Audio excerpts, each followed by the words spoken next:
Welcome to Downtime in the Apocalypse, a podcast where Ted talks and Kevin listens. I'm Ted. And I am also Kevin. Also Kevin. I am also Kevin. There's three Kevins running around right now, and they're going to be interchanging on this podcast intermittently. Kevin is high. How could you tell? Listeners, last week we left on a cliffhanger. Well, we didn't really leave there. Cliffhanger? Cliffhanger, yes. A cliffhanger. We left on a cliffhanger. As you do. As we do. Well, we really didn't end there. You put the funny segment from before. Yeah, after. about the cranberry sauce? Yeah. Yeah, which was a little bit jarring, actually, in tone. And you know what cranberry sauce comes in sometimes? A jar. So it was a little jarring, I agree. And the Dad Joke of the Day award goes to... But no.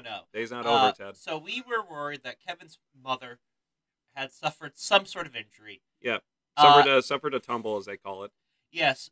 Now, she didn't suffer a physical injury, but after we found out what happened, there was an emotional injury. The family Christmas tree... Yeah. The base of it was not very well screwed into the tree. Yeah, like a bad movie. It was built on a bad foundation.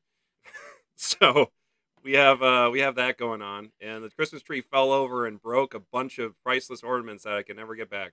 Yeah, the whole baby first Christmas, mark the date for weddings and due dates and birthdays and all that. Yeah, also going to somewhere else that you'll never go to again, and then buying a Christmas tree ornament. Broken. Yep.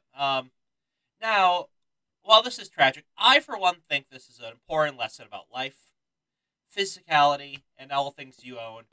And the impermanence of the universe? Yes. Okay. I thought... Everything you have will be taken from you at some point or another. All hail Duncan. All hail Duncan. That's an odd segue, Kevin. Well, no, I just brought that up randomly. Okay. Getting philosophical for a moment, and historical, I suppose. Okay. I cannot remember his name, but there was once a Greek Stoic. Okay. Who, to prepare himself for his son's death, went to his son every morning and whispered into his ear, "Today you will die." Okay. That seems like and it was to prepare him for his son's death. However, I really want to know what the son's reaction for this was. That seems more like preparing the son for his own death. Yes, that would make more sense to me too. Yeah. But no, it was for the father's benefit. It would have made more sense to me if the son whispered into his ear every morning, like, "I'm going to die today. Also, your lucky numbers are 7, 24, and 8. Yep. I don't know where the lucky numbers came from either, Kevin, but also I'm not done with my coffee for the day. Those are also just lucky numbers. If you use those today for whatever you're doing, you'll have good luck. Listeners, tell us if it came back true. Yep, so please do. Now, speaking of which, after quite a bit of feedback, I have determined what to do with the baby tooth. And I love our listeners. Just saying, I love all of you. I love you that are sitting in the trenches listening to this and then just contemplating what to do with a baby tooth. Yes. So interesting enough, the most common answer I got was sell it to a fairy for a better price. Now that you know how to bargain. That's great. Yes. Okay. You could really. They need the tooth more than you need the money, I think. Well, I'm not going to ask for money. What are you going to ask for? A favor? Yeah. A favor most foul? Look, it is never a bad idea to have some fae in your debt. That's true. Yeah. We learned that from D&D and also just probably the Dresden Files, I would think. The Dresden Files, yes. But just in general. Yeah. D&D. No, I meant just real life. I mean, Kevin. Well, D&D is based on real life. That is true. Dungeons & Dragons is just what our lives are, and then we decide different outcomes based on a die roll. Yeah, this is all a simulation. The real life is D&D, my friend. Okay, so... I roll a d20 every morning to see if I will wake up, and I haven't rolled a 1 yet. Huh. If it was Ted, though, he'd be rolling 1s every day, but that's why he's a hipster lich. Oh, dear God. I roll so badly on d20s. I know. You really do. Yeah. The D10 system seems to be working out for you. you. No, it's great. I roll really well in other systems. Yeah. It's every other system except for this one. And also, Ninja Burger is not the best rolling for you. No, that is true. Ninja Burger is a game I run quite often, Mm. where you play ninjas that will deliver hot, fresh, tasty food within 30 minutes anywhere in the world, or will commit seppuku. Yes, and we have been playing Ninja Burger for quite a while. I would say we are, what, Jonin at this point? Or Yes. yes, okay. Yes, we are Jonin in the Ninja Burger caste system, as it were. And we're doing pretty darn well, I would say. Yeah, no, it's quite fun. It's a very lighthearted RPG. Very lighthearted. Extremely lighthearted. I have a Shrek tattoo on my back. Finally, his character matches him in real life. Ah, yes. Actually, is it my chest or my back? I forget which one. I thought it was your ass. Oh, yeah, that's true. Yeah. Where the sun don't shine. Yeah. Okay, that's fair. I forgot about that. Yeah. Something else I learned about tattoos. In Austrian, the tramp stamp tattoo is referred to as ass antlers, and that's all I have to say about that. Like Bambi with one. I don't know. I feel like tramp stamp sounds like, tramp. It sounds, dirty, low. I Ass mean, antlers, powerful, bold, dominant. furry. Like there's a lot of things to take from that. All right, so this is going to be a fun sentence. Yes. Speaking of furries. Yes, Ted, go on. All right, so Kevin, I make memes sometimes. Okay, you're a memester. Yes. Now the majority of them have possums in them, Okay, I see. I kind of see where this is going.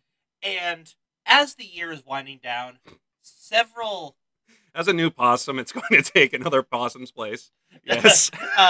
several competitions and best of lists have happened. Okay. And I have won this year's meme-based possum meme of the year.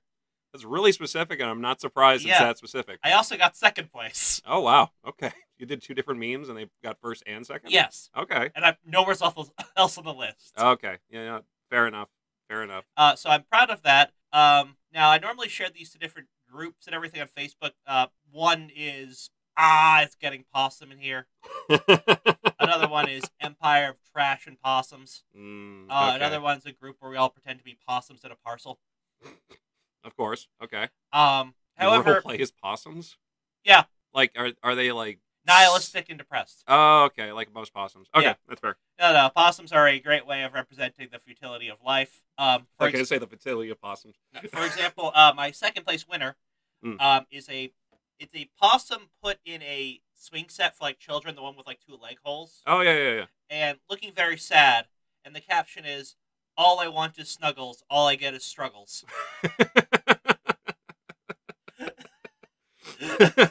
I thought it was gonna be like, don't put possum in a corner. No. However, I've been recently made aware that there are some furry groups that apparently find my memes absolutely hilarious. Okay, you have some of your supporters there. Yeah, it's just something interesting. It's like, oh, I'm okay, spread this far and wide. Now, I am notoriously pro furry. Are you notoriously pro furry? Because I've never heard you say that ever. Yeah, it never comes up. It never does come up. Okay. I mean, we're also at this point notoriously pro Korean, so Well, that's fine. South Korean. We're pro. that is very true. We should specify that. Specify that, please. So I asked somebody in my class, like in Taekwondo, like, what's the capital of Korea? Not specifying. I was like, and they said Pyongyang, and I was like, oh, I meant the good one. Yeah. Wow, that was Yeah. his first thought. Yeah, and I was like, Now, this might matter. Kevin, what's the name of your martial arts studio? Hanmi Taekwondo. What's that mean exactly? Korean American Taekwondo. Yeah, you can see why knowing which Korea to talk about might be important. Well, that's an ally. But, Well, yeah, that's not a hellscape. yeah. I mean, it's interesting too because my mom got the idea from just like seeing like a van that was passing by had like the same kind of like name and everything. So, and it also derives from Hanguk and Miguk. Hanguk being Korean and Miguk being American. Oh. So, and that's also why, not to get like too, not political, but anything else like that, why Korean peoples are sometimes called that word at the end, because that's what they say a lot of the time. It's like Hanguk, Miguk. That's why they call them that. So, that's a part of that as well. I did not know that. Yeah. Okay. So yes. But But yes, pro Korea, pro furry. You are pro furry. Kevin is too. I'm not. No, I'm not. Don't put that on me. I'm pro Korea with you all day. South Korea. Pro South Korea with you all day. We have to be very specific about this. South Korea, one of the very few countries to not fall apart in this apocalypse. Yeah, I know, they're great. I love South Korea. Korea has risen like a phoenix. They're having a Twitter battle with China over kimchi, though. Who's the originator of kimchi? God, I feel like that could actually start a war. That probably could. And China, stay out of it. Kimchi is amazing. But it's Korean, right? It is Korean, yes. But like they have something similar. That's it's that whole thing where it's like who came up with like I don't know French fries. Yeah, that's a big thing. Because there's 3 arguments on French fries. Do you know the people? Is it? I think you said one on the podcast before, like Dutch or Belgian. Belgian. Okay. I would think the other one would be American. American, and the third. And the third, I'm gonna guess some random country. Spain. France. Oh, because French. Yeah. Yeah, I thought that was just like a weird idiom thing. Like, no, we don't call them freedom fries. That's so stupid. French fries. There was, and I quote I want to say like Jefferson. Yeah. Wrote like he enjoyed potatoes fried in the French manner. Oh, okay, I see. Yeah. But no French people were eating them. Well, do you know where apple pies came from? Kazakhstan? France. Oh. That was Kazakh. Oh, that's where apples are from. Yeah. But the apple pie is not an American-based thing. It's I think it's either from England or France. I forget one specifically, but in one of those two countries. We brought it over, as it were. I mean, welcome to the melting pot of America. Hey, there we go. We created everything, technically. Yep. All right, so... every race, every creed is here. Kazakhstan, every race, every creed. Yep. All right, so since Kevin does not want to talk about my possum memes or furries, we're going to I'm going to post the possum... I'll send you the possum memes. Yeah, because we're going to post them to the YouTube as well as, like, everything else. I don't know if you put them on the Twitter already.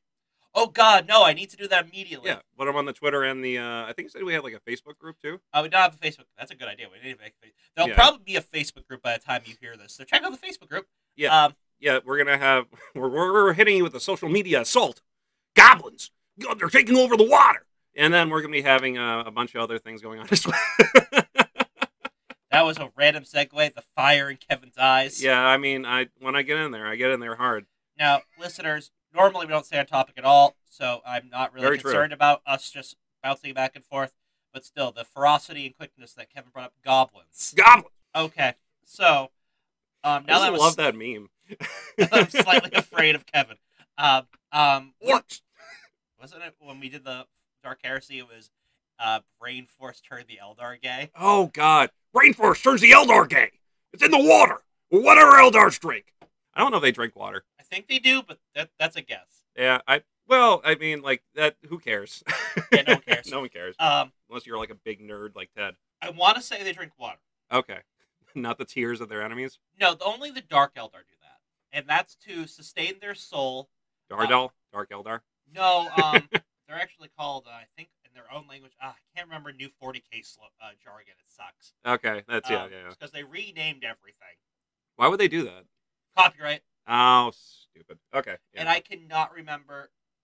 No, never mind. I remember. I can't remember the normal Eldar, but the Dark Eldar are now called the Drukari. The Drukari? The Drukari. The Drukari. I loved when the Drukari played as the Dr. Eggman in that Sonic movie. Oh, God, that was awful.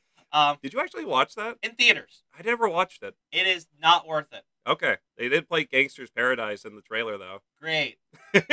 I'm so glad they put a used-to-be-popular song in the trailer. I kind of wish they played that, like, City Escape song. You know what I'm talking about? No. It's from, like, Sonic Adventure 2. Oh, okay, yes. Yeah, when you jump down with, like, technically a snowboard, I guess. Snowboard into the city and you knock over, like, 30 taxis, causing, like, a mass riot. There was that. I love that so much. I love that song. Yeah, no, another podcast I listened to mentioned how you could replace Sonic with that movie with basically any character and it would still make sense. Oh, like it's such a minimal effect on like the plot that it doesn't matter. The example he used was Chester Cheetah, and instead of going super speed, he does something dangerously cheesy every time, and the movie would be the same minus having to figure out something other than teleportating golden rings. And you And if had you to could use a magic Cheetos bag, and it'd be the same. that would be a good brand deal too, like Yeah. the Cheetos circle. Like, legitimately, it would be the same movie. Dude, we got to get the Chester Puffs in here. They're gonna get the portal working. Yeah. All right. So, speaking of Cheetos, Kevin, we had food this week, rations and such. Yes, we did have rations Now, and such, Ted. Kevin had me try some pickled garlic before we recorded. Yep, that's very true. I don't know what brand they were. Amish wedding. Huh. Yeah. So I found these on Amazon, and if you are interested, please look them up on Amazon. I like the spicy one the best. Yeah, so I agree. Now, Kevin and I are both people who enjoy spicy food. Mm-hmm. However, the spicy garlic is not very spicy. No, it's more like if you go to somewhere and it's like a fast food place or something, and you get like the sweet and spicy kind of stuff, like I don't know, I forget what like the flavor technically is, but that kind of type of flavor. Yeah, it's on the Yeah. edge of sweet and spicy. Like, my first thought was, oh, this is sweet, and it took me a moment till the Get the aftertaste spice. to get any spice. Yeah. The sweet version is also good. It just doesn't have, really any additional flavor. Yeah, you mostly just get garlic and then just like a tiny, like not a tiny bit, but a good A amount decent of amount of sweetness. sweet, but Yeah. it's nothing to write home about. It's very basic in its flavors. Yeah, like if you don't like spicy food at all, I would suggest you get that. Yeah, but also, if you don't like spicy food, I feel like you're not the type of person to just eat pickled garlic. Now you need like to have a special weird frontal lobe thing going on to eat pickled garlic, Ted. Yeah, I think it's a mutation caused by the A lack of garlic. I was going to say the irradiation that has fallen after the nuclear holocaust that destroyed Brazil, but still. Yeah, I keep on forgetting about that. Oh, Brazil. Neo Brazil. I never thought I'd recover that quick. Well, the jungle came back pretty quickly. It's a mutated jungle full of monsters, but it came back. And now they have their own society, so good on them. Yeah. Oh, Kevin, let's not talk about the jungle. I get very political when it comes to the jungle. Well, I'm just excited for the 2040 Olympics. That'll be amazing. That'll be great. It'll be much better than the Rio one. So, listeners, besides the mutual food me and Kevin had, I had something interesting this week. Okay. So, I'm a vegetarian. Can I stop you just there for a second? Yeah. Can I ask you, did you have that spicy chip yet? No, I'm waiting for him to... Eben, I know you listen to this. Get me the goddamn chip. I thought you ordered it. I watched you put it in your phone. I'm very confused. Did you eat them? And if you did, why didn't you tell me about it? That's got to be amazing. Yeah, okay, that's fair. Yeah, no. Calling you out, man. Please tell me about your vegetarian delight. Okay, look. There are certain things I keep forgetting are not vegetarian. Oh, okay. Rice Krispie treats. Oh, because the marshmallows. Yeah, which has gelatin. Which is derived from what? Bones. Okay, yeah. Just like Jell-O. Oh, yeah, I forgot about that. Yeah, honestly, I have messed up being a vegetarian because I've eaten stuff like that quite often, and then, like, halfway through, I'll just be spitting it out in the corner because I'll remember. It's not like you're Jewish and you're eating like a pork rind. But that is also true. So I don't think it's a thing where it's like if you have a Rice Krispie treat, like, oh my god. Yeah, no, I don't think anyone would judge me, mostly because there is this horrible realization halfway through. Also, if you didn't eat it, then what would happen to the bones, my man? Someone else would eat it. The Rice Krispie treats. Yeah, They're delicious. However, I did have an Annie's Rice Krispie treat. Annie's is a brand that makes snacky food that is slightly healthier than normal food. Like, they make quite good mac and cheese. Like, okay. the boxes. It costs a little bit more, but it also comes with, like, better flavors and everything. Yeah. And oh yeah, I know Annie's actually. yeah, they're quite good. Yeah. And their Rice Krispie thing is vegetarian. Okay, so what do they use as the binding agent? I don't know. I did not look that much into it. I was handed one and told it was vegetarian, and I ate it. And it could be a lie for all you know. I doubt it was from another vegetarian. They like to trick other vegetarians all the time, Ted. You know this. It's a cutthroat world, that vegetarian It is a cutthroat world, being vegetarian. Someone's waiting for you to slip up. But actually, Kevin, I was very pleasantly surprised by these. Okay, like just like the flavor, I suppose. The flavor was probably the best tasting one I've ever had. Okay. It's Annie, so it's a little bit higher quality. So, like, I kind of expected it to be good, but I was not expecting it to be this good. Okay, right. Otherwise, it was very sweet. It didn't have a marshmallowy taste to it, but it tasted close enough.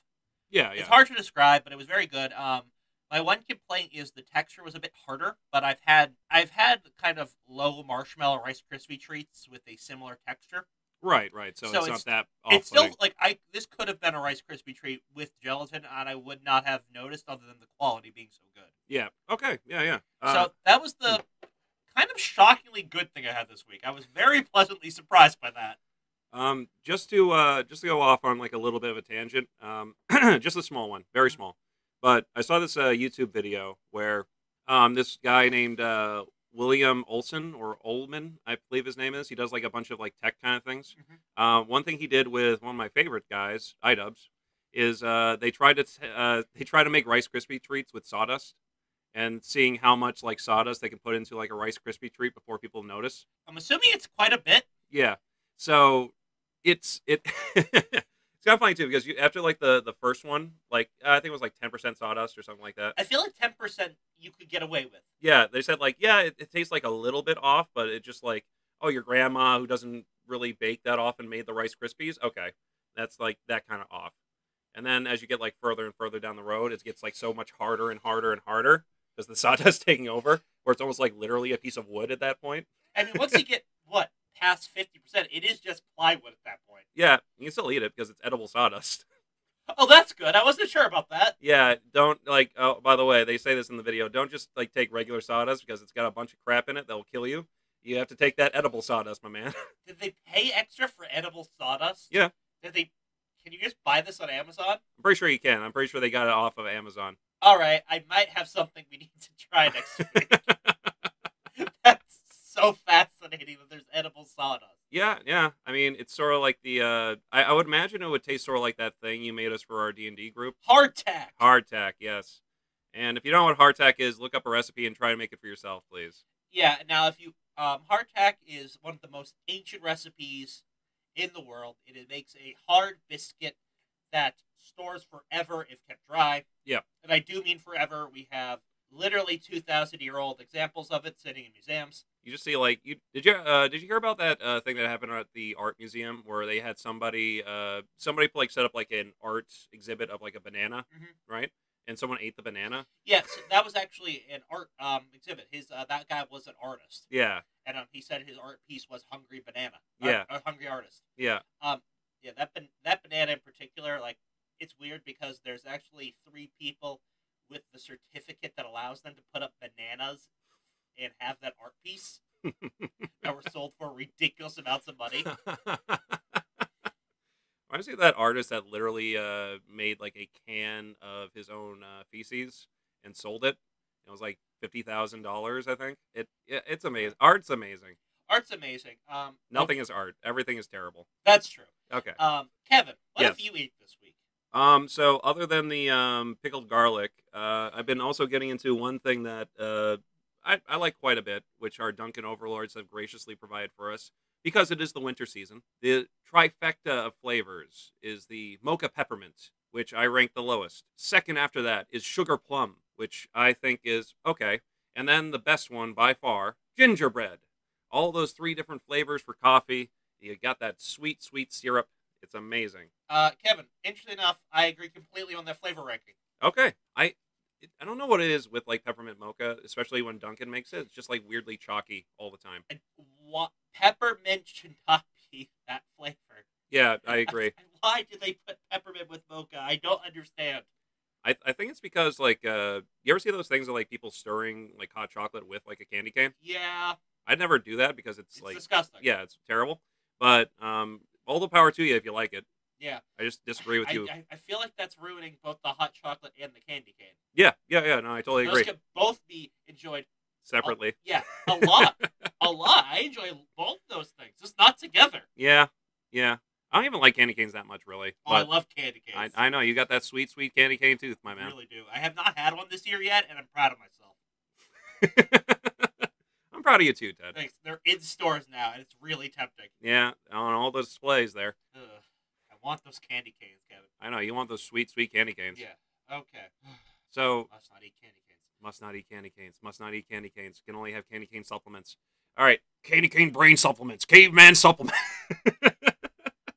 God, you know what? One of these weeks, we're just going to watch the Alex Jones show like live and review it. You know what I wish he had more of like a like a talk show kind of format? Like I would pay so much money just to be in the audience and just like see everybody in there just like react to him. Yeah. I feel like he plays off a crowd kind of well. So he gets a lot of call-ins. Yeah, I would love to see that. That would be amazing. That'd be like what's his name with the tiger blood? You know what I'm talking about? Like yes, crap. I saw him live. Yeah. The Torpedo of Truth tour. Yes. What is his name? Oh my god. That actor, that famous actor that now has HIV. Probably from drinking tiger blood. I saw that tour. Me and a friend of mine picked up the tickets for like $4. It was great. Yeah, was that Foxwoods or something? I don't even remember. It was that. That was literally 10 years ago now. Yes. Oh my god. Hey, good on him. Yeah. Charlie Sheen. Charlie Sheen. That's it. Yeah. It was awful, Kevin. It was awful. I would still pay to see it. Yeah. See, the problem is at the time I was a good boy and did not drink at all. Oh, see, that's your problem. Yeah, no, I would have been way better with some beers in me. Much more tolerable at that point. Okay. Now, Kevin, besides reminiscing about Charlie Sheen, what have you done this week for fun? As I spend my local like Charlie Sheen prayer hour where I contemplate things about Charlie. No. I've been doing a little bit of I've been kind of having like a rough week, just to say. Like the Christmas tree falling was a big thing as well. After that, like a day after, I went to work. I came back from work and then I let out like the dogs and everything. And I let the dogs out for like an hour basically. But I went to go sleep, and then when I came back upstairs, one of the dogs was just gone. I couldn't find him at all. It was Stu. Jerry was fine. He came running back in. Okay, listeners, good news. This does end well. I was greeted by Stu. Yeah. So it does end well. So I was looking around the whole neighborhood for like ever. I don't know how he got out. The gates were closed. Everything was fine. But I went walking around like 3 or 4 times. I called my mom, told her like the dog was missing. She was about ready to kill me. She said, "You have until I come back to find the dog." I did not find the dog when she came back. She was like angry, yelling, crying. And then a beacon of light appeared. The neighbor from across the street walked on over to my mom, said, "I have a present for you." And then we walked down over to his garage, and slowly, just like a Disney Pixar film, the garage door slowly lifted up, and then Stu came barreling out to my mom and just like jumped into her, and she was crying and looking back and forth. And I was in the corner thanking God that I was not going to get killed that day. Yeah, so just to put this in perspective, Kevin's mother could totally kill him. Oh, yeah. She has the power. Yeah. Like, she is a Taekwondo master. Yeah, Grandmaster. Grandmaster. So she could kill me by just like pressure alone. Yeah. Or killing intent. She isn't like the top 5 most deadly people I've met in my life. Very true. She could. Oh my God, I would be destroyed. She could totally come down here within 30 seconds. Both Kevin and I would be dead. Very true. Now push 10 in front of me just so I have the chance to run. I guess actually you do have an escape exit. Yeah. That door is just for show. Wait, really? You can't open it? I'm telling you that, so you go the other way, so I have best chance. Oh, okay. Everything's a game, Ted. I just don't want to lose. All right, Kevin. So you spent this week looking for your dog. Is that the only thing you've done? Other than that, I've also just been working on more podcast kind of stuff there, trying to. That's fair. Yeah, trying to do that, and I've been watching a movie or two. So, big thing is okay, YouTube. YouTube likes to create movies sometimes. You do not like this person that I saw these YouTube movies in. His name is the Nostalgia Critic. He's the guy with the hat that's going like, I see it so you don't have to. Do you think I don't like Nostalgia Critic? I remember you talked about like one of his reviews and said it was like terrible, so I thought you did not like Nostalgia Critic. Oh, he's hit or miss, but I don't like hate him. No, I'm not saying you hate him. I just say you don't like his content. I thought his earlier stuff was like I did not like his Avatar movie review. I thought he did like too much acting with that. Well, that's like the skits are overtaking the review. It was really bad. Yeah. But no, I like some of his earlier stuff. Okay. Like I remember seeing his Battlefield Earth review. I kind of like that one. Oh, I haven't. I don't think I've seen that one. I would watch that. Does it have the 3 schmuckleheads? Yeah, I watched his review of The Room and thought it was hilarious. Yeah, no, it was funny. And so here's the thing though, like his movies are they're not great. You have Kick-Assia, you have Suburban Nights, and you have To Boldly Flee. So Ted's just looking on and just like shame. But to Kick-Assia is about him dressing up in like a M Bison outfit and acting like a dictator and having and claiming someone else's land for his own.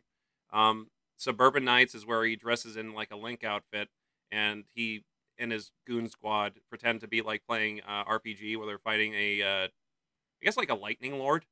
And then To Boldly Flee is a mixture of Star Trek and Cowboy Bebop, and it's the nerdiest, most boring thing I've ever seen. Yeah. Honestly, like I said, I didn't like when he did, like, his reviews became more skinny. Yeah. And I feel like his movies are just like the Extended version of the skits. Yeah, that can't be good. No, not especially. I mean, when I was like younger, it was just like, oh, dude, it's the Nostalgia Critic, and it's like Linkara, and it's like Spoonie. Spoonie's my favorite. Now he's not so much anymore. But so a friend of mine went to a convention cosplaying as a Nostalgia Critic. Oh, nice. And then met him. Oh, that's awesome. And I don't know if that was intentional or not. I don't know. Maybe. I hope not. I think it was, but I hope not. Because that would just be so cool. It's like, wait a minute, are you dressed as me? That's amazing.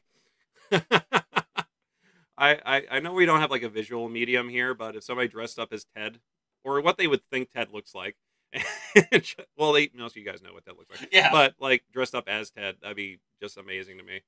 Flannel. That's probably... Yeah. I'm also wearing flannel too. Got this in Vermont, and it's a hoodie. Oh, flannel hoodie, my man.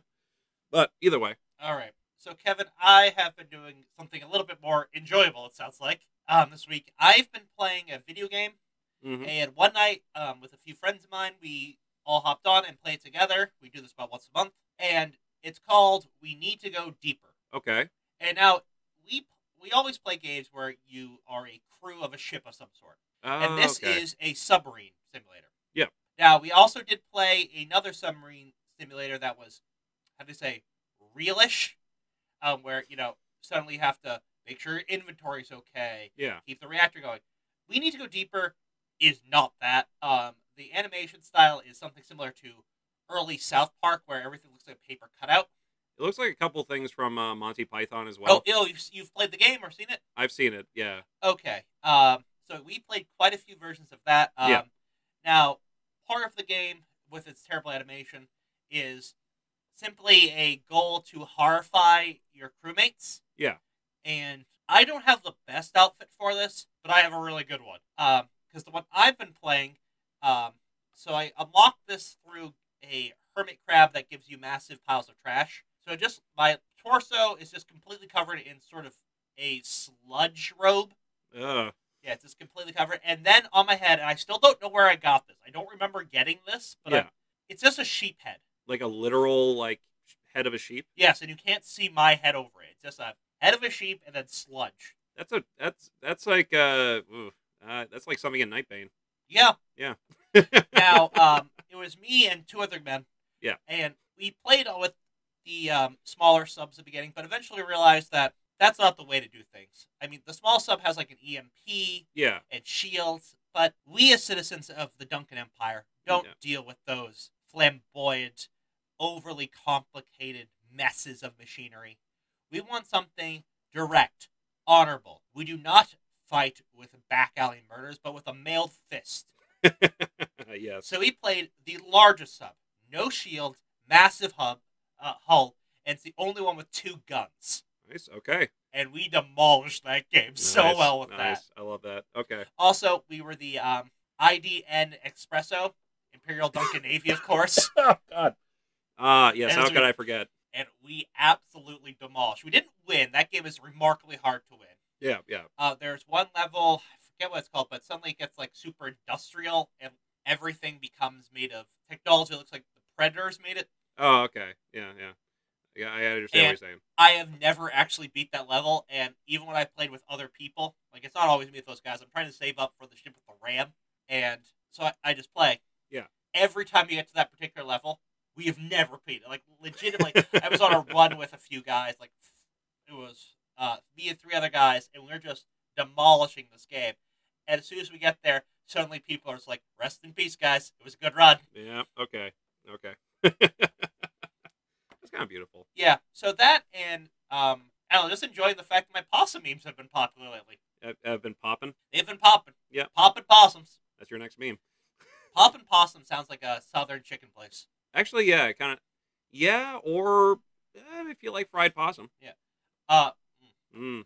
So speaking of which, remember, I played one point played a Bayou wizard called Zoda Pop. Yeah, I remember that. And that was he was more or less named for me. He was originally going to be a bard named Possum. Oh yes, I remember you talking about this. Okay. I wanted to play a bard named Possum that plays the washboard for a while now, or the accordion. But I think the washboard makes more sense in D&D because you can have a hand free for a weapon. Can you like make a possum in Pugmire? No. So they actually just released Pirates of Pugmire. Yes, and that you told me like parrots and lizards and different kind of animals. Yeah, like they that. added 3 types of birds and 3 types of reptiles. Wow. Okay. What are the 3 types? Like Which one? Would you like first? turtle. Oh, I meant reptiles or birds, Kevin. Oh, but reptiles. yes, turtle is one of them. Okay, I'll take reptiles first. I like reptiles more. Okay, so if I recall correctly, it is turtle, Mhm. gecko, Okay. chameleon. Do they already have snakes or no? Oh crap! No, it's not. It's not chameleon. It's snake. My bad. Oh, okay. Okay. I got them confused because like I think the gecko power is called chameleon, Oh, where you can use it yeah. to blend in. Oh, okay. Yeah, snakes can slither. I don't know what that does. Turtles, of course, can go into their shell. I thought like geckos were amphibians. I don't know. Or is that newts? Newts That's are newts, amphibians. okay. Birds are parrots, Mm-hmm. Of course. crows, Okay. and sparrows. Is that like a subcategory of crow, or is No, that those that's are right. separate? Okay. Now, weirdly enough, the lore of that is super weird Okay. because the lizards are just nomadic people. That's what they do, Yeah. Okay. and they pretty much don't care what species of lizard they are. They don't have a word for a particular type of lizard. Any lizard that lives in a community together is part of the closest translation is family. Oh, okay. Clan might be a better term. What's that term from Lilo and Stitch? Moana. Yeah, Moana means family. that's such a good movie. It is. But TV show not so good. Yeah, birds are weirdly caste based, Okay. which I was not expecting. Who's the highest here? Sparrows. I would not imagine sparrows would be the It goes highest. sparrows, Huh. crows, parrots. Poor parrots. Yeah, well, so they have this thing where they all believe there's a sky kingdom, Okay. and whether or not it's metaphysical or literal is up for debate. Also up to the DM. Yeah, and parrots can't fly at all. So that's why. Okay. Yeah, it's how close you are literally to the sky kingdom. Oh. Okay. And sparrows can make short distant fly. And crows can't. Crows can kind of glide. Oh, okay. Actually, like crows are probably the best one from a game perspective because they can repeatedly use their powers over and over to like stay above ground just a little bit and avoid traps and such. Oh, okay. Sparrows can do that and get a temporary boost to kind of their defense, but only a certain amount of times a day. I think it's their constitution modifier. Oh, okay. So like they can maintain. Yeah, so they kind of suck at flying. But the only ones that can literally fly. Yeah. Okay. Fair enough. Parrots actually get the ability to spin a yarn instead. They're like the pirates tell you sea stories things. I love that. Yeah. I love that term. Spinning a yarn. Yeah. The lizards are much more cooperative. It basically goes from a scale of how quick to act versus how quick to act versus how introspective you are. Okay. Gecko's very quick to act. Turtle's very introspective. Snake's in the middle. That makes sense. There's all mutual respect for it. Yeah. Yeah, they're not weirdly caste divided. I was really like Pugmire goes out of its way to be overly inclusive. Yeah. It's it's sort of a very modern sensibilities, but also I mean it made sense to me perfectly because it's like, oh yeah, we found some records in the past that says people used to be restrictive on relationships and all that. Yeah. Like we don't do that, and that made perfect sense to me because they're dogs.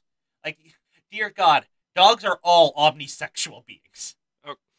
They are so eager to mate, they get it wrong all the time. Okay. Yeah. Anyone with an unneutered dog and a pillow knows what I'm talking about. Okay. Yeah. It's fair enough. I mean, hell, I had a female beagle and she humped everything. Yeah. So it made perfect sense to me that the idea of having these kind of strict normativities just didn't appear in dog culture. Okay. Also, decent evidence shows that alpha wolves are kind of a myth and a lot of things, and it was more or less the oldest parents. Oh, okay. I see what you're saying. Yeah, so like there are in dogs, wolves are debatable, but Yeah. Well, I mean, the precursor to dogs would yeah, be yes, but like pre-domesticated dogs were still different than wolves. okay. They were their own subspecies, and they had a different family structure than wolves, Oh, which okay. made them way easier to domesticate. Oh, that's Because fair. when you're a bit more accepting of multiple people and hierarchies and Yeah. more familiar living, makes it way more easy to just accept these strange-looking dogs as their family. Okay, I see what you're saying. Yeah. That's probably why they were so easy to domesticate. Well, and also in Battlefield Earth, apparently they were the rulers of the whole entire Earth. Apparently. Yeah, I mean, Yeah. if you look at the internet now, you'd think dogs ran it. Yeah, it's a dog's world. I am quite literally a member of a Facebook group that recently changed its name, and I'm not happy about it. Okay. Empire of Chonk and Fat Ass Woofers.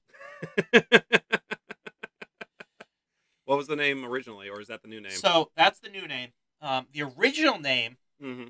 was Empire of Boof and Fat Ass Woofers. I can see why you like Boof better. Yeah. Yeah. Now, interesting enough, I was part of a brief civil war in it when the original creator changed it to Cult of Boof and Fat Ass Woofers. But then after, I like Empire better. yeah, well, after a dog with a crown on its head was shown, I started insisting that it be returned to an empire, as we clearly have a suitable emperor. Yeah. Okay. You have the rightful king. Which then several of the mods got in on, which led to I want to say 10,000 voter turnout referendum. Okay. And fantastic. Look, I think the person who, I can't remember the founder, but like wanted it to be Cult, sabotaged himself because they put up 3 options.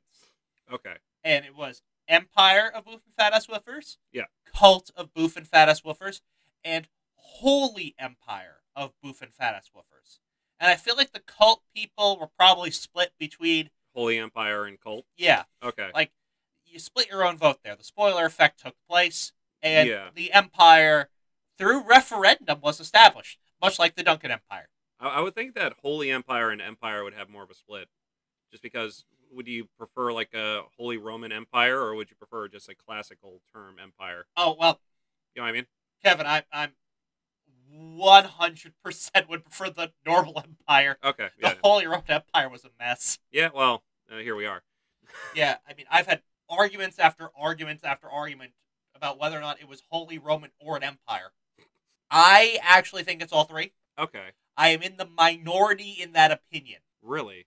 Okay. That's to me that's weird. Okay, how much time we got? You're looking at that. Yeah. Okay. So we're not at the hour mark. We can still start keep on the tangents. Okay. Okay. Go. So Holy Roman Empire. Yeah. Let's dissect those words. Holy. It was originally established by the Pope. Okay. Roman. Now the Pope had the Papal States. Yeah. So when he declared the emperor, there was a relation from Rome to the empire. Yeah. Empire. It ruled over constituent peoples of different countries and ethnicities. Okay. Now, here's why all of those are debated. Okay. Holy. Protestantism started there. I see. Okay. And it did have its own elector counts, the high courts, if you will. Yeah. And ones of them were, at a certain point, designated to be defenders of the Protestants. Okay. Yeah, I can see why that's debatable. Okay. Roman. Rome was never part of their territory, and they did not speak Latin. Okay, so easy. Yeah. Empire.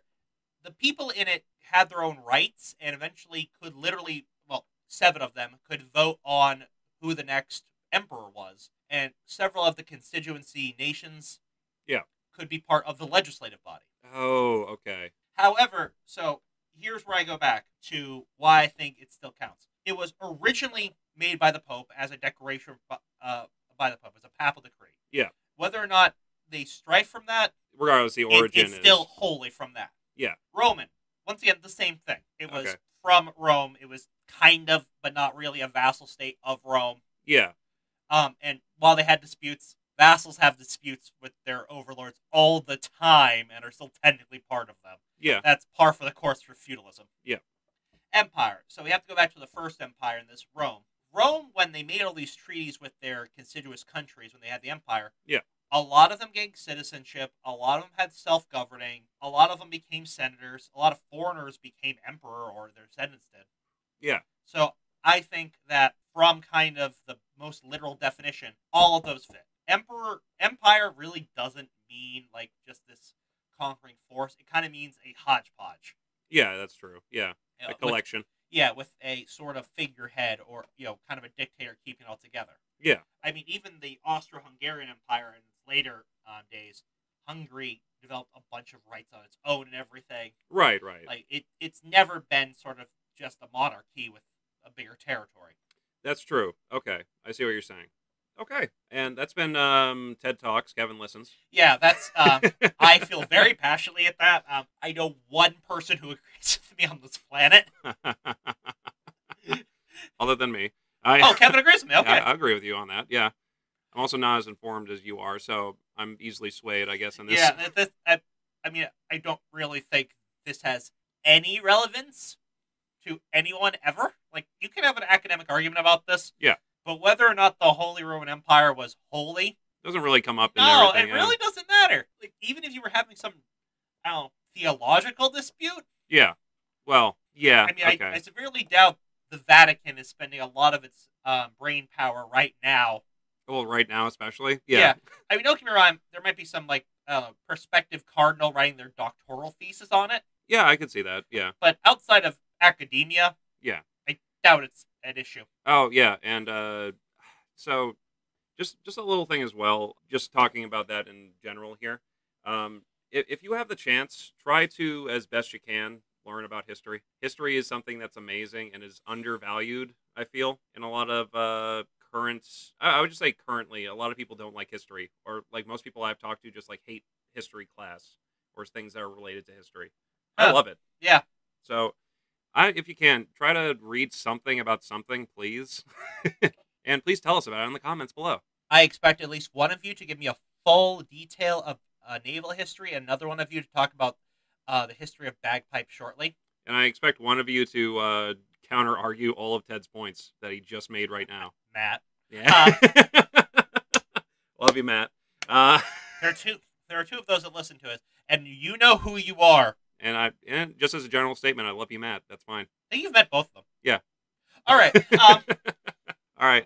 So let's talk about something that was also pretty fun for us to do on Tuesday, and that was making some characters in Traveler. Okay. So now when we watched Battlefield Earth, and now having reflected on it, I definitely have seen it before. I wasn't sure; it seemed familiar. Yeah. However, both times I've seen it, I was on basically no sleep. Okay. So how'd that affect your viewing pleasure of it last time, my friend? Well, last time, I think because I kind of knew what was happening, I could focus more on the cinematography. The cinematography is terrible. Yeah, no, it is. Like, the first time, now, it might have also been because when I was watching it the first time, I was on my couch. Yeah. Like, the morning after a 16-hour shift, like, lying half down on it, so I was watching everything at an angle.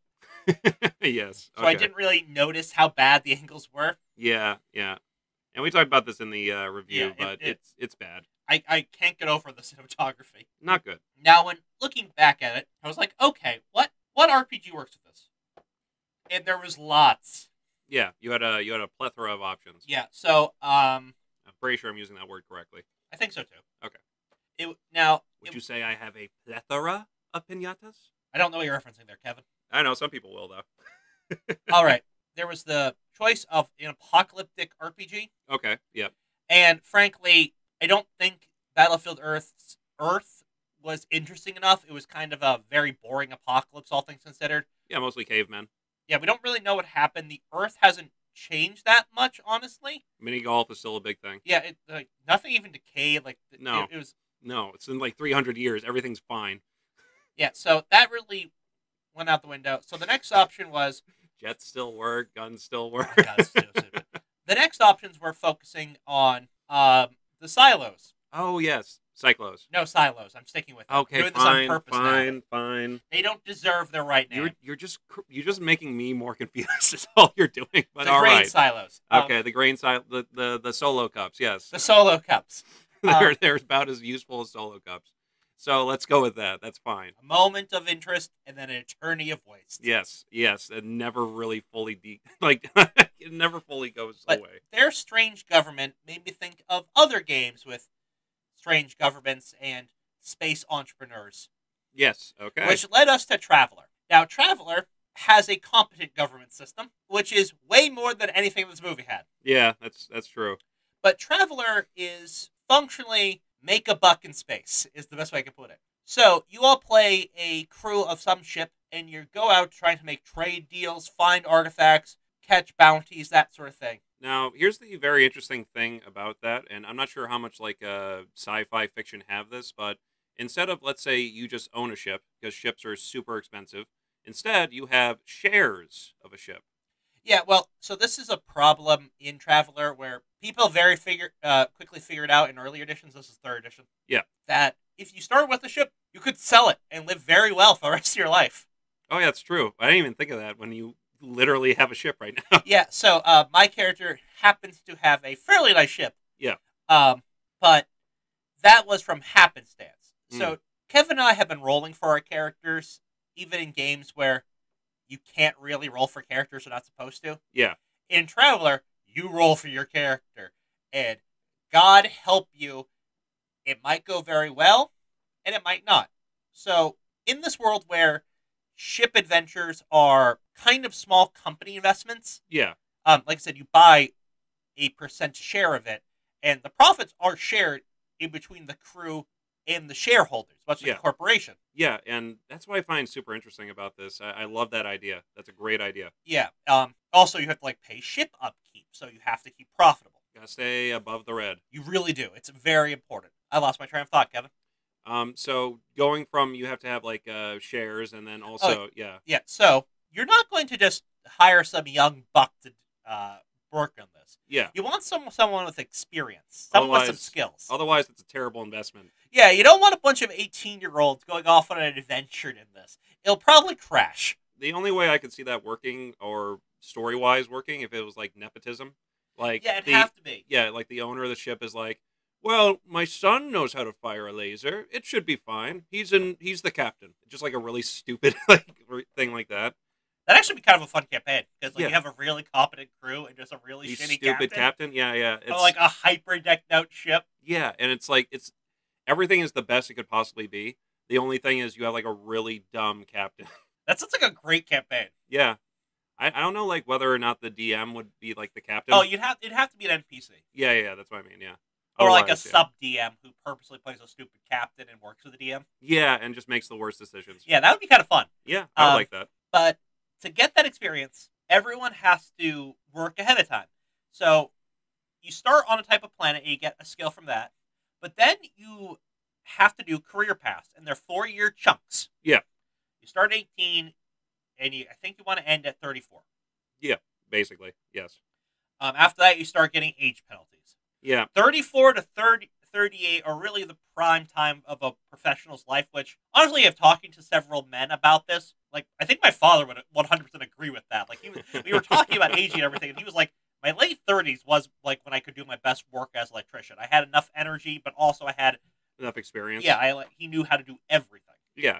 That makes sense. I get that. No, I feel like that's a reasonable thing. I mean, even, like, boxers hit their prime a little bit later than you'd think because you have to get enough skill and experience in that. The only profession I would kind of like disagree with that is like a lot of other sport related kind of things like football. Oh yeah, well football. I mean, even with your experience, if you get tackled enough times, your body wears down. Yeah, it wears down terribly. This is okay. I'm always a little bit angry when people are like mad at professionals so they want to retire from like football and such. No. Why would you be mad at those people? It's like I can't believe he's retired. I'm like, he's been tackled professionally for 10 years. Yeah. His body has like imagine how much he must hurt on a daily basis. No, it's like wrestlers, except paid better. Yeah, let them enjoy their millions. Let them live. Yeah, let them have fun. Let them fight. Let them live. That's all you have to do, really. Yeah. So, that being said, much like real life, what you do for work in this game is kind of up to chance. So you roll for stats, but then you have to roll to qualify for your career paths, and then while you're in them, you have to roll to survive, and then roll to see if you thrive. Yeah. So I would say it's a lot like real life sometimes. No, it's very similar to real life. I would never have guessed I'd be in my particular circumstance right now if you gave any amount of money. Ironically, if you told me, let's say 10 years ago when I would have started the career path, if you told me what I'd be doing right now, actually I would have believed you. It does seem to make sense, but I would have never have guessed where I'd be. I love that idea just because I could apply that to my own life as well. Just okay, martial arts instructor. Yeah, that was a time in my life there. Then I went for accounting. Did not thrive. Did not thrive in that whatsoever. Then went back to like martial arts. It's almost exactly how that's playing out. I love that. That's great. I mean, I tried to do deep philosophy, and then Kevin, upper level philosophy is so terrible.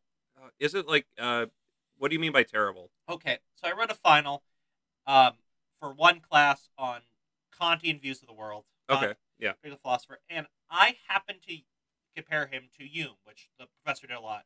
And the professor was much more pro-Kant than more pro-Hume. Yeah. But I didn't harp on that. Yeah. But I wrote a paper on Hume, and when we went to review it, I used one term, and I think I used powers of the brain when talking about deductive reasoning. Yeah. And she harped on the use of the word powers for 20 minutes. But stuff like this kept happening where like they'd word choice for like synonyms. Yeah, is like very specific or has to be very specific, I suppose. But it's like this sentence didn't matter. Yeah. I was talking about something else. I just had to make sure you knew what I was talking about. Yeah. Okay, I see what you're saying. But like even before I went to grad school, I went to one thing at Boston College where they're talking about a particular Aristotle book. Yeah. And, like, not one of the more famous ones. There's still a lot that's been untranslated, so it's a new one. Oh, okay. And they're talking about one use of a term. I don't remember what it was. I think it was like a term for like happiness or something, or completion. And he goes on to how it's been mistranslated. But then I really thought about it, and even he kind of admitted, even if the term is wrong, it's not wrong enough to matter. So what was the point? I don't know. High-level philosophy, like, I feel it's just arguing about word choice, which Wittgenstein, a philosopher, would think is the funniest thing ever. Yeah.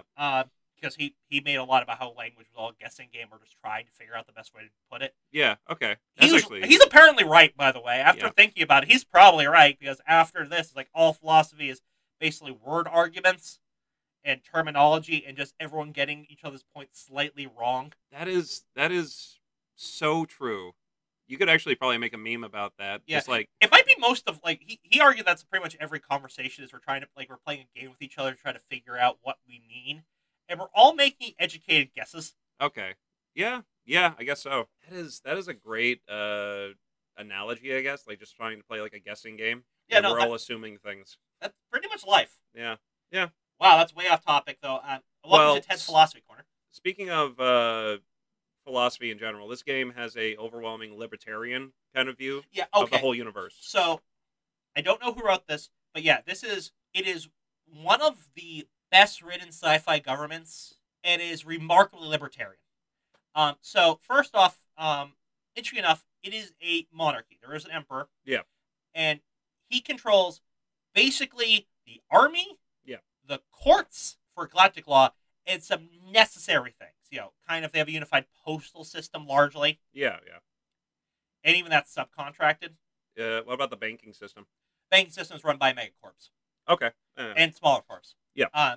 Now, it's his personal property, and that's where he gets his funds. Like, he wants to keep it running smoothly. Because so much is his personal property, he has incentives to keep it good. Yeah. Now, in lieu of taxes, he owns, I want to say, like 10% of every corporation. That's the tax. Yeah. He gets shares. Yeah. Because of that, he's on the board of directors or a representative for all the major corporations. So while competition is still in place to keep people striving for more efficiency and all that, there's always a voice of law and cooperation on all the boards. Yeah, and that'd be the emperor. With legal power to keep everyone in line. This keeps the corporations from getting too shady, especially the big ones where the emperor looks on people and could have the funds to get away with it.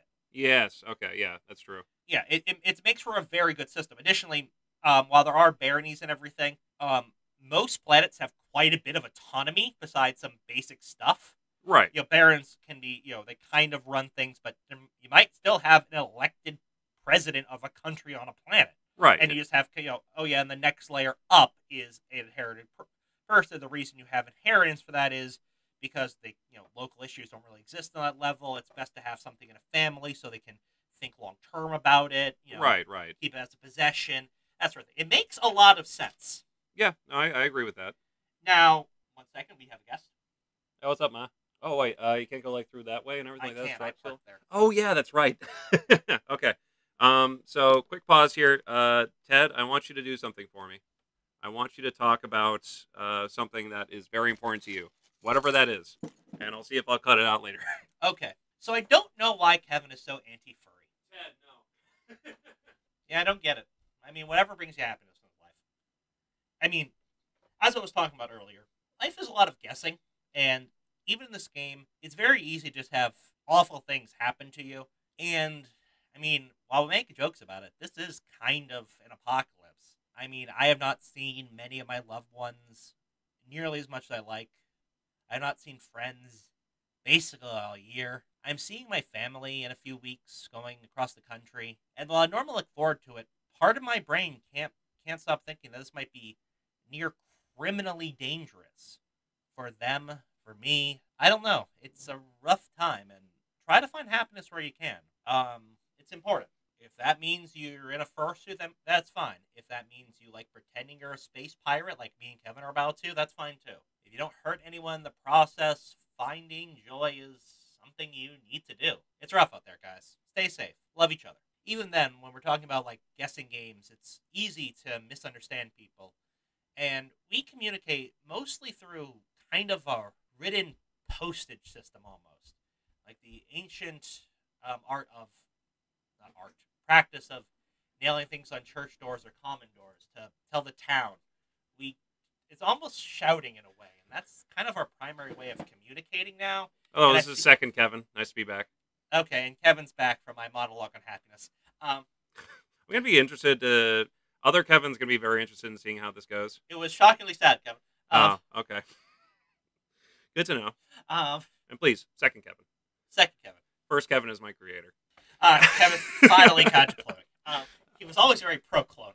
I'm pro cloning, and also my creator's pro cloning, and anti Fury. Fury. Oh, you're not into anger then?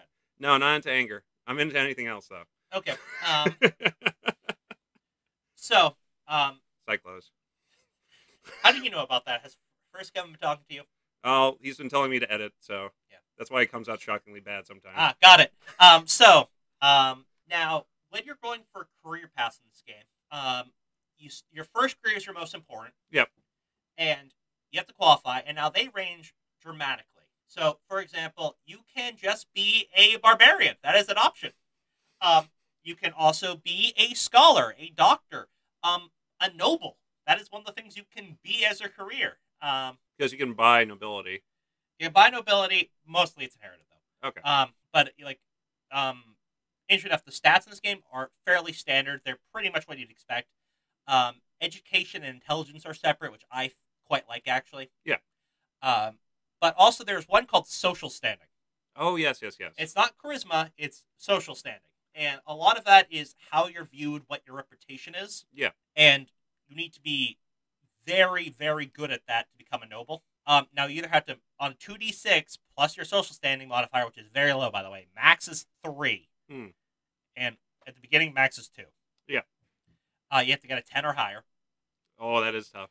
But if your social standing naturally is 10 or higher, you just automatically qualify to be a noble. Look at that. Okay. Yeah. Fair enough. Now, whether you thrive as a noble is another question. Yeah. So now, it's very easy to suffer disaster when you are in these careers. You have to roll every time to see how you do. Yep. And if you succeed, that's great. You can throw another term, get another skill in that. Yeah. All the major careers have 3 subtypes. So, for example, if you're a noble, you can be an administrator. Mm-hmm. I don't remember the second one, but the last one is just dilettante. Okay. If you decide to join the army, you can become a foot soldier, or you can possibly do logistics, or you can be part of like the boarding action crew. Yeah. I think that's the Marines, actually, but still. That's all, yeah. But you get the point. Merchant, for example, like there's like free traders, megacorps. My character Kind of wanted to do something similar to the army, but didn't have the literal strength for it. He's a very weak man. Yeah.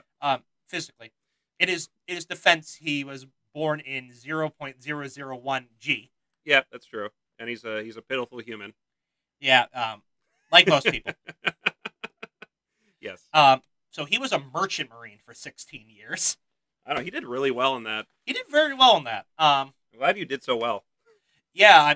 So that was it. So when you finish your career or just do very well in it, up to 3 times, even though you get 4 careers normally, you can roll a muster out benefit. And if you just did the same thing all the time, you get a lot of bonuses. So my character came out with like $40,000 and a full-on spaceship along with some shares in another ship. Yep. So you are well off, my friend. Yeah, I could theoretically sell my ship for $32 million and retire. You could, but you're having a midlife crisis. Yeah. So my character, you also roll every time for events that happen. If you fail, it's a catastrophic event. Otherwise, it's just a normal one. Yeah. I rolled. Actually, I forgot to roll one time, Kevin. So I rolled one more time from my last career when I left. Yeah. It came out very boring. So my guy, his primary thing has just been failed romances. Yeah, just failed marriages, basically. Yeah, he is. I guess he's been married to his work. Actually, you know that song, "Brandy, You're a Fine Girl." Yes. Yeah, but my love, and my lady is the sea. I guess that's my character. Is the space sea, Yeah. as it were. Yeah, he just kept failing miserably in love, and the last time he did career, he failed to get a promotion. Actually, I rolled a contact that, so I'm actually friends with the guy who got it. Nice. Yeah. But after that, I realized I'm just kind of getting jaded with this and want something more in life. I like to imagine you have like 2 kids from this marriage, both separate kids. No, that's actually a separate thing on separate the roll. life event. It's birth and death. Oh, okay. You get to pick when you roll that. It's like someone close to you either gave birth or someone died. You choose. Okay, I like that. That's pretty cool. Yeah, but failed relationships. But I have an actual spaceship, different type of ship. In terms of how well off you're doing, you're pretty well off. Yeah, I'm pretty well off. Basically, my character is just going through a midlife crisis. Yeah. Kevin's character is exploiting that. I am exploiting. Well, okay. So Ted has been starting off as a merchant Marine. Merchant Marine. Yeah, sorry. I ended up as a second officer. Yep. Or third officer, I think. The second officer is what I wanted to be. Yeah, we had sort of similar starting points. I started off as just a good old fashioned Marine. Yeah, Army. so Kevin, my character, probably met because probably my ship was like servicing his, like giving him supplies and such. I saw him every few months. Yeah. Probably get drunk with the lion guy. Yeah, and yeah, that's another big thing too. I'm a lion person. Yeah, so there are aliens in this game. Some have their own empires, but if you're playing, you're probably playing another citizen of the empire, just that happens to not be human. Yeah. That being said, they range dramatically in how individual and how interesting the species are. Well, sort of reminds me a little bit of I don't even say like Nightbane, but just like the complexity of names in some of these, like what are the lion people called? Aren't they Aslans? Yep, Aslans. That is the name of the lion people. Yes, and I wonder where that was taken from. Yeah. Now, interesting enough, it talks in the beginning of the chapter how aliens have a different social structure. Yeah. And it talks about 2 stats they might have in place of social standing. One being raw charisma, and the other being their caste. Yes. Interesting enough, Aslans, the first ones, don't make a mention of either of those, and instead say they have another stat. And it doesn't say if this replaces it or adds to it. We went with adding to it. Yep, and that's territory. Yeah, so Kevin, what's your territory? 6. Okay, Kevin has a decent territory, despite the fact that he hasn't been there in like a decade. Yeah, I mean, they respect it. Yeah, it's a very strange system. I don't entirely know why they have that. I feel like charisma seems like the logical one. Yeah, I mean, yeah, it's also at that point too. It's going a little bit too far with the symbology, I guess. Yeah, because it's like a literal. Because lions are territorial as lands, so there's like it's not great. They take it a little bit too much with that. I think. It's not great. No. Another one's called the Dronine, and those are ant people because they're drones. Yeah, those are at least cooler. Those at least, yeah, you're right, they are cooler. Like, Yep, they have their yeah. own their caste system is way more interesting. Do you have it written down what the weird one is? There's two weird ones I thought that were both kind of weird, which would be the camel centaur people. Oh no, I meant caste of droning. Oh, the Castle Oh I yeah, think yeah, it's yeah. sport. Yeah, there's workers, warriors, drones, sports, and leader. Yeah, I think there's also technicians. I think that doesn't that fall under workers? No, workers are like base grunts, and Oh, technicians like okay. are, you know, electricians and engineers. Okay, that makes more sense to me Yeah, then. sport is the interesting one there. Yeah, because that includes the probably what you would be playing as a dronian. Yeah, they're kind of the intercaste diplomats. Yeah. They go around. They're also sort of the entertainers. I don't know why it's called sport. I mean, it would have made a lot more sense, and we came up with a better name in 5 seconds. Traveler. Yeah. They're the travelers. They go between caste and between planets. I mean, you would also have to make that like more a part of the game because the game is literally called. Traveler. Yeah. But yeah, it still makes sense. Yeah. It's a great name. It is a great name. So I would rather, yeah, that would make more sense to do that. But here we are. Yep. All right. What's the next one, Kevin? Hiver. Okay. Hivers are cool though. Yeah, they're cool. They have multiple limbs. They are basically flat and close to starfish, Yeah. and have sort of mandibles on each limb. One of which is modified to have eyes everywhere and Yeah. can talk, though their stomach is in their middle. They eat like a starfish. Yeah, so in any other source of fiction, these would be the monster race that's trying to take over everything. No, yeah, they're actually probably like the type you want to run into. Yeah, they're like the nicest. Yeah, they have a large interspecies federation. Yeah, They have weird instincts, so like they lay eggs all the time. yeah. Like I believe you said every 4 days they lay an egg. Yeah, something like that. And they're larvae, and they do not care about the larvae because they produce so many of them. Once they reach the next stage of their life, though, they are children and will be taken care of. Yeah. I mean, they kind of develop stages. They are more or less just insects before that, and then suddenly they're very much people. Yes. Okay. Yeah. And the hivers have dramatic parenting instincts that just kick in. So they'll just Right. adopt any of these. It doesn't matter if they're blood related or what. Yeah. This also like sometimes hits with like younger species. Yeah. Less advanced species. Yeah, so even, if yeah. like they're kind of industrial, I think they're like, oh, these poor kids, they're gonna hurt themselves. Let's give them some tech and bring them up to par. And Because there's no prime directive in this universe. no, there is no prime directive at all, which kind of leads to some. We'll talk after the species, but Yeah. look, while Traveler as a whole kind of is the libertarian paradise, it also is kind of capitalism to its logical extremes in places. In places. Yeah, Yeah. This is one of those things where it's like there's the good places, and which are the majority. The Emperor does keep a pretty clean ship, all things considered. Yeah. Much like the Duncan's Emperor. Yes. But when there's no prime directive and you have an unclaimed plan and all that, you can mix your labor and sort of destroy an ecosystem or just flat out enslave people. Contractually, of course. Right. Yeah. Yes. Of course. But what I love about that, there's several things I love about that because our characters are very much like that. Your character is very much like that. My character, Ignorance is not a defense, Ted. yeah, okay, Kevin. Let's go with the rest of the species before we get into these guys. That's true. I That's think true. we do have a funny thing. I mean, we these characters, if we played, definitely destroyed an ecosystem. At least once. So let's go with the next one, which I think are the dumbest. That'd be the Kakari. Yeah, I called them Create first. Yeah. But that's, I think, a better lord species than these things. Yeah, you're right. But they're basically centaur camel people. Yeah, imagine so centaur, half person. Now give them the head of a camel, Yeah, and you're pretty much there. pretty much. The most interesting thing I found about them is they have like a telescopic limb. Yeah, their like fingers can go into their hands, they can punch harder.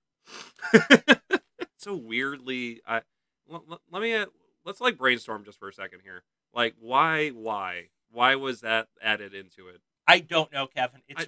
I'm just like, take a second. I'm trying to figure out what predators on their species, like on the planet, Yeah, would cause that kind of they evolutionary have to trait. be small predators, like would bite off individual fingers. So maybe something like with I don't know, with like the fauna or maybe something like that. Yeah, like there's just Venus flytrap like things, and if you smash them, they die, but you don't want to get your fingers stuck in them.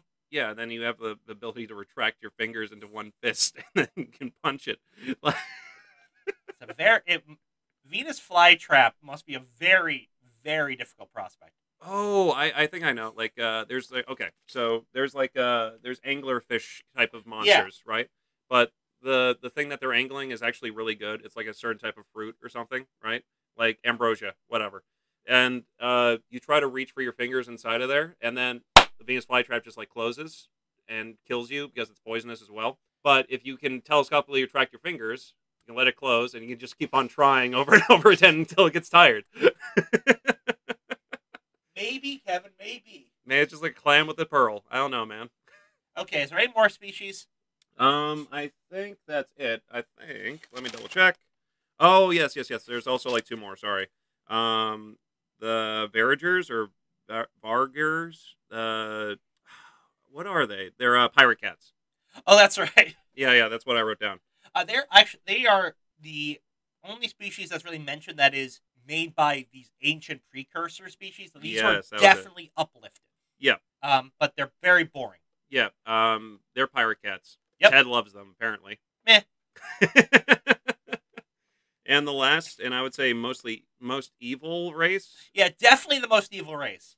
And I forgot how to pronounce this, but Zofdane or Zofdane? I have no idea how to pronounce it, Kevin. Yeah, that's fine. They are humans that have selectively bred themselves to be psychic. Yeah.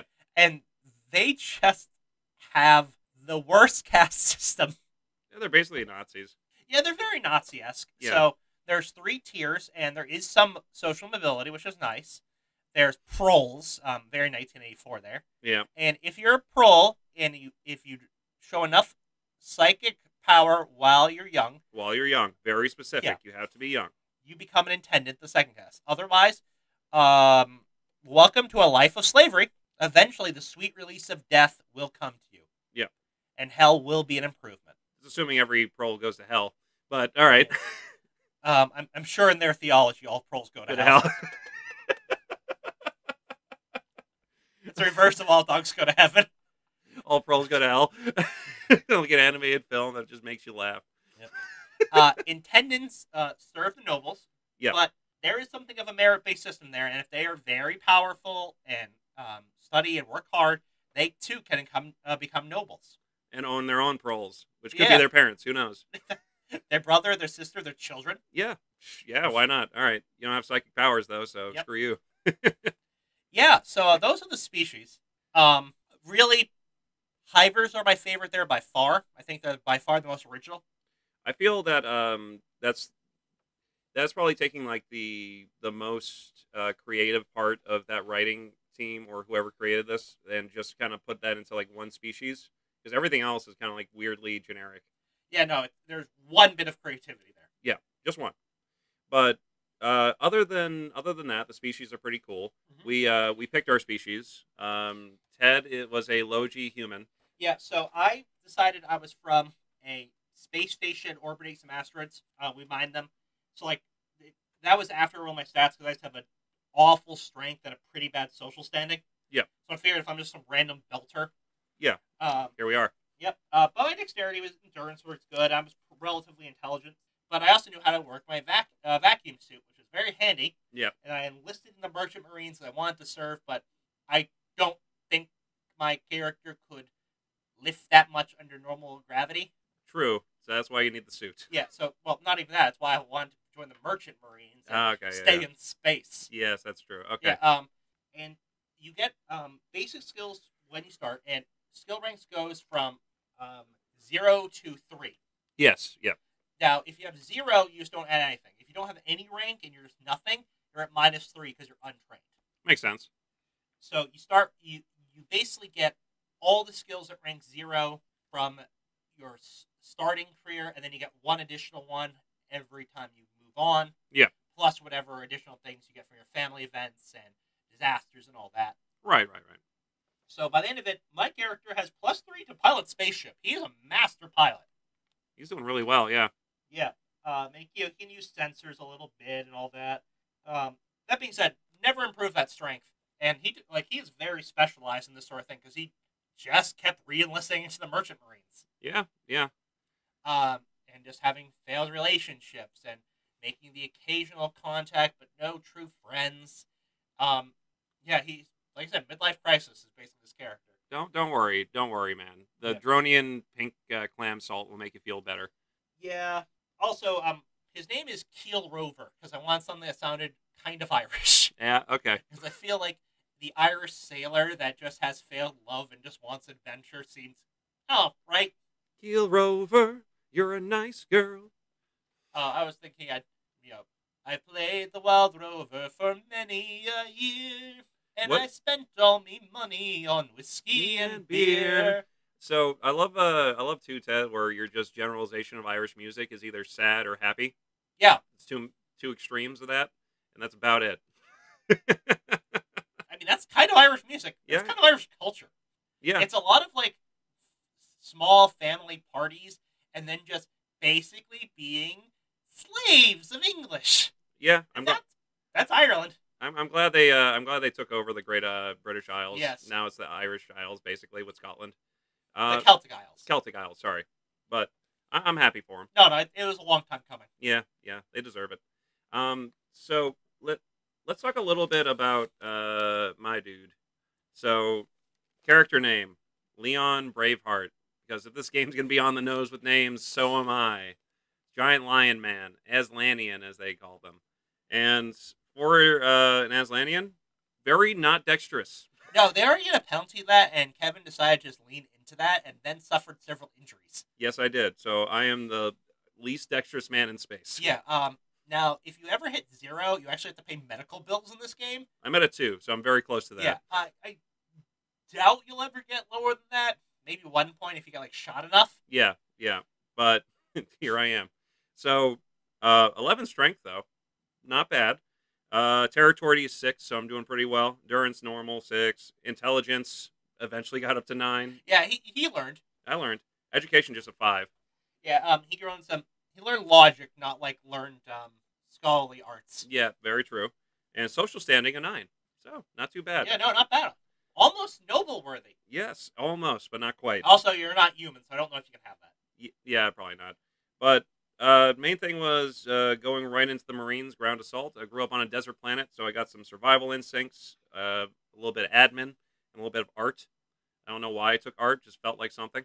And after that, went into I believe 2 service. Yeah, you did 2 tours of two duty tours in the of duty. Marines. Yep.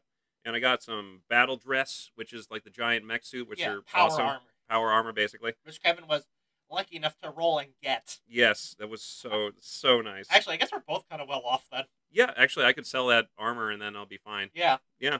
Why are we adventuring again?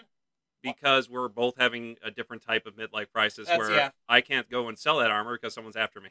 That's true. Yeah. So after those 2 tours, I got a melee blade up to 2, which really good in that.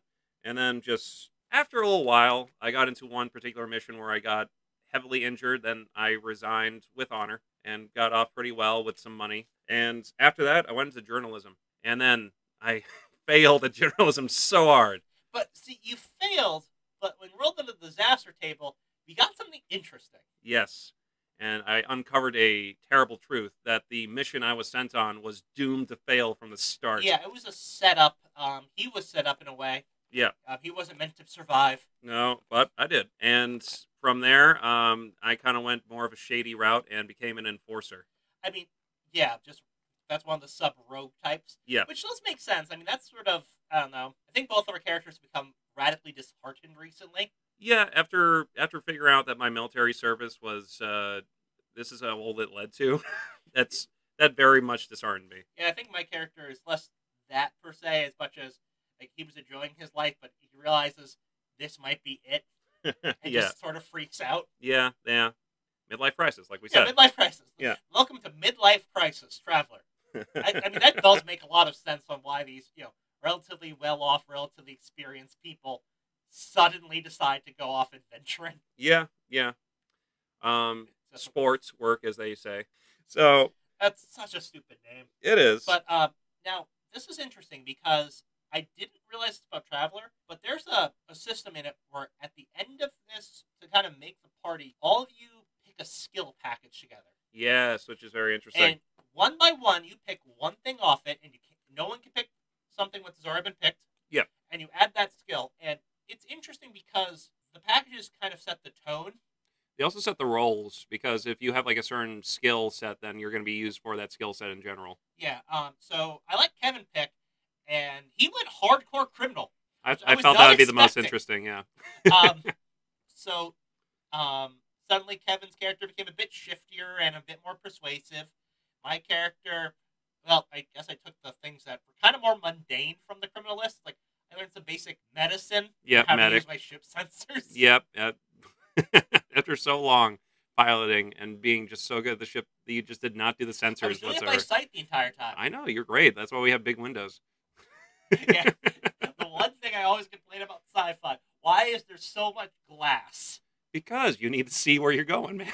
Look, at least Star Trek gets around that. There's, in one of the movies, hey, this stuff, it's actually like clear titanium. Yeah. And it's super strong. So that's why we have it. Yeah, it's Yeah, fine. that makes sense. Yeah. Everything else is just like glass, though. Glass on spaceship.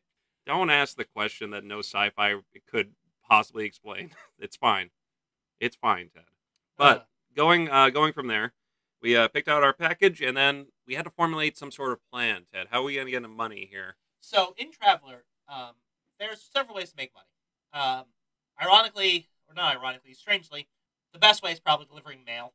Yeah, Um, because there's no way to communicate faster than light. right.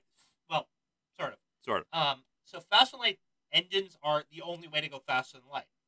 You can't just send a signal at faster than light. You put it all on a big hard drive and then send a ship. Yeah. Which is, I love that. Yeah, and that's gonna be a lot of your missions, is just delivering those messages. If you can get it. So, like, you have to roll, like, you get a thing where it's, like, your highest social standing. Yes. Plus a bonus if your ship is armed. Which, like, we put missiles on our ship just so we could deliver mail more. Yes. Very true. Because turrets are expensive. They are very expensive. So are missiles, actually, but you can buy a 12-pack of missiles relatively cheaply. I mean, you could technically sell shares into your ship, and then just from enough of those shares, sell or buy a turret. And I wouldn't sell. I would sell the 2 ship shares I own of another ship. That's true. Yeah. You wouldn't want. Yeah, that's fair. Okay, that's true. I agree. Yeah, actually, I should have done that. Yeah. Whatever. We can't look. We can't go back to the past here, man. Yeah, we just have missiles. Yeah, we just have missiles now. And only so we can deliver more mail. Yes, very true. But you can do some missions for people for money. Like, I read a couple of them, and one's like, these people that also live in zero G and are very isolated. Yeah. Have been suffering what they think are terrorist attacks. Right. And hire you as to find out why. Right. And it actually pays okay if you need to borrow a ship. It pays like $2 million if you have your own for the risk involved. Yes, which is nice. Now, actually, one of the things I like about the Traveler book is all the missions, when they give like what could be happening, they give like 3 or 4 possibilities.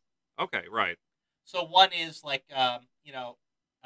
turns out there's a labor dispute, and it's the guy that you were contracted by is basically like overworking his own people. Right, and that's why this is happening. Yeah. Another one is it's enemies of the person they're selling it to that are doing it. Yeah. There's an infiltrator. There's another one. Like, it's very interesting.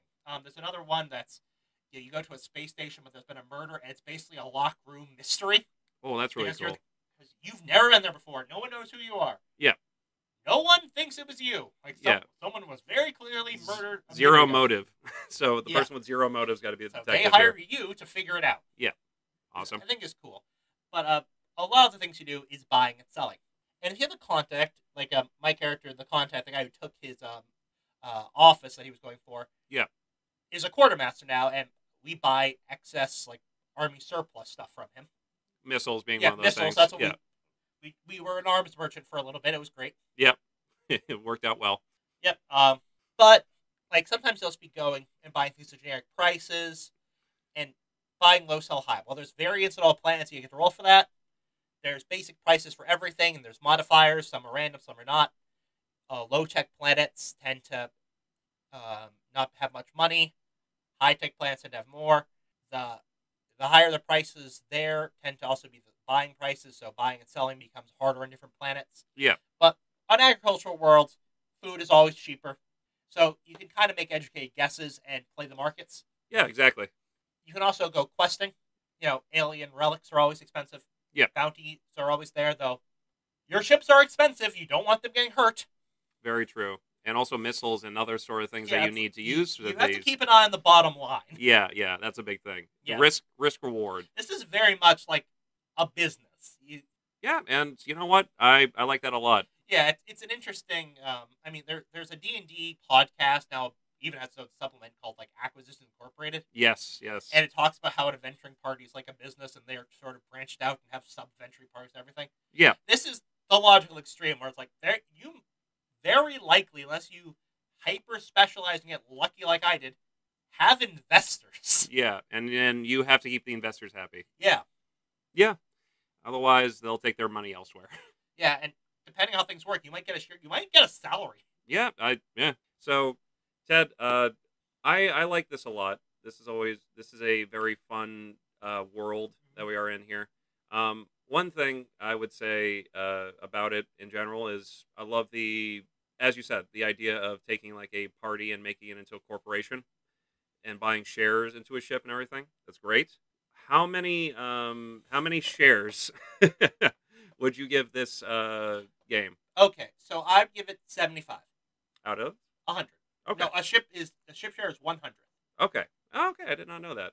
So you give it 75 out of 100. Yeah. All right. No, it's a good game. Now the problem is, with such little oversight, it's very hard to play anything other than an evil party. Kevin and I we made some jokes about like Himalayan clam salt. Yeah. We were talking about what sort of adventures we'd get into, and it was finding that there was this world that really liked these particular salts that were made from clam shells ground up. Yeah. And we're like, oh, cool. So we go to a planet that's kind of nearby but dangerous, underdeveloped, and we just introduce this massive invasive species, and then sort of hire some bums and put them on this planet to harvest them. And yeah, and biggest thing you said was Shanghaiing them. Yeah, we Shanghaied them, and we trade supplies for the clam dust. Yeah. And it's like, are we evil? I mean, let me ask this in a different way, Ted. Are we making money? Yes. So we're fine. Yeah. That's all this universe cares about, really. Yeah, but that's the thing, though. Depending on where you are, that could be illegal. It could be. It might not be, though, especially because, like, if it was a contract, yeah, they agreed to it. Legally binding. So who's the real hero here, Ted? And I think that's the Emperor for making people uphold contracts. Yeah. Yeah. I think it's called the gray trade. Slavery is legal in some parts. Yeah, but in general, it's looked down upon. Yeah, but you can always like trade with like the other entities, and just no one knows. Yeah, you could do that. But Ted, it's a gray area. Yeah, it's like I said, it's very easy to suddenly realize, oh God, we're evil. Evil is a matter of perspective, my man. Yeah, but yeah, that's that's my main criticism. It's just like every time I play Traveler, after a certain point, I have to look back. It's like, wow, we suck. Yeah. Okay. I mean, even my character, kind of like the excuse I gave him was, he's a belter. He does not like being on the ground.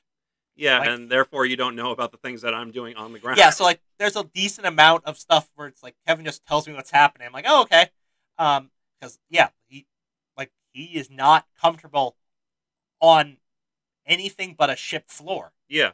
So, and I take full advantage of that. Yeah, 100% advantage of that. Yeah. My character's just getting screwed.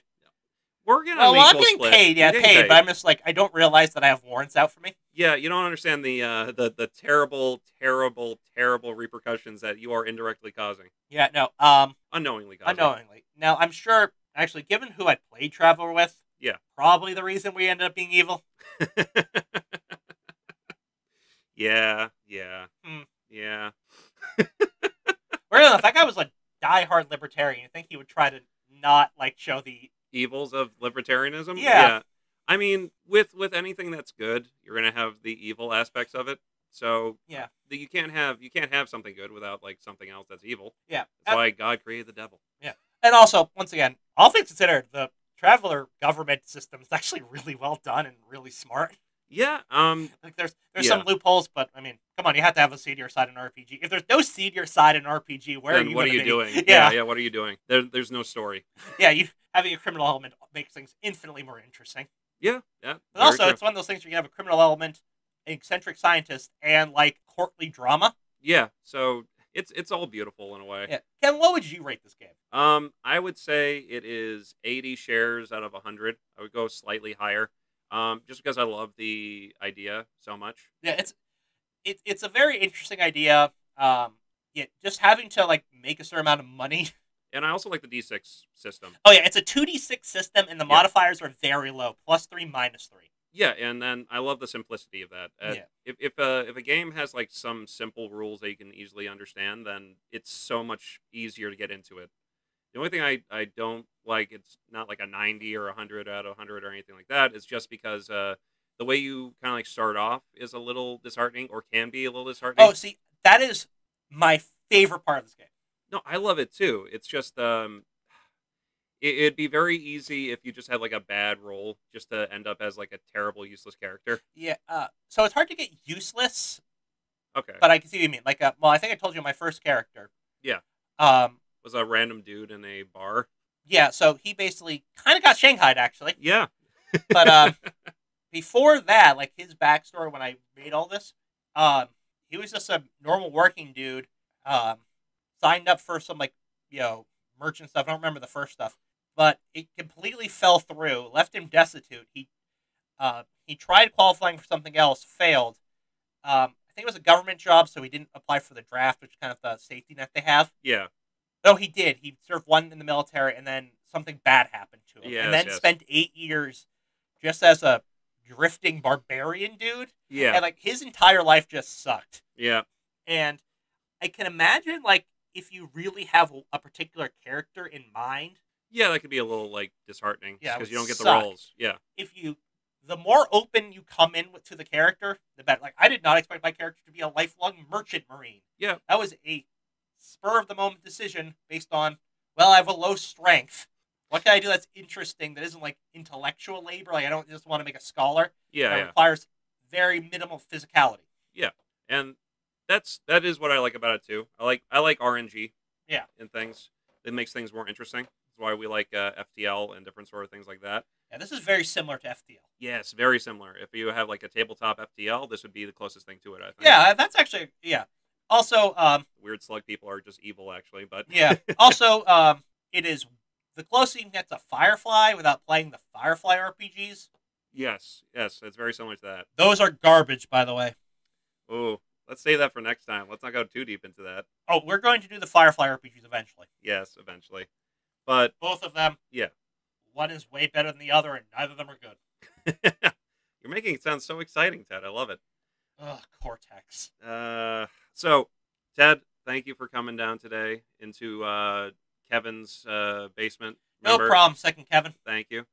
Third Kevin's kind of waving me off over there. We got to get ready for some stuff. But thank you all for listening, and we can't wait till next time where we're going to be watching a film of Ted's choosing. Yes, our Christmas special. Our Christmas special is going to be something fun and exciting that I have never seen before. Yep, and Ted's seen a dozen times. Why are you referring to yourself in the third person? You're not the clone here, unless you are. No, I'm just tired. Okay, that's fair. So, thank you, everybody. We'll check you out for next time.